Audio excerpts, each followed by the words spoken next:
நான் நேரடியாக கேட்கிறேன். தமிழகத்தின் அமைச்சர்களாக இருக்கிற பொன்முடியாக இருக்கட்டும், செந்தில் பாலாஜியாக இருக்கட்டும், ஒருவர் 8 மாதத்துக்கு மேலேயும் இன்னொரு மிக பல மாதங்களும் சிறையில் இருந்திருக்கிறாங்க. ஆனால் சிறையில் இருப்பவர்கள் ஆட்சியாளர்களாக இருக்க முடியுமா? திமுக முன்னாள் அமைச்சர்கள் பொன்முடி மற்றும் செந்தில் பாலாஜி சிறைக்கு சென்றதை குறிப்பிட்டு உள்துறை அமைச்சர் அமித்ஷா கொந்தளித்து பேசியுள்ளார். क्या जरूरत है ये बिल की?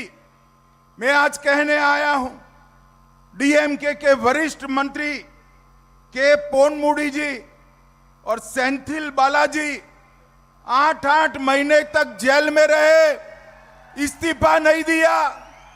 मुझे बताइए, जेल में रहकर सरकार चला सकते हैं क्या? அதாவது நாடாளுமன்றத்தில் எதிர்க்கட்சிகள்லாம் குதிக்கிறாங்க, துள்ளி குதிக்கிறாங்க, இப்படி ஒரு சட்டம் வரக்கூடாதுன்னு. நான் நேரடியாக கேட்கிறேன்.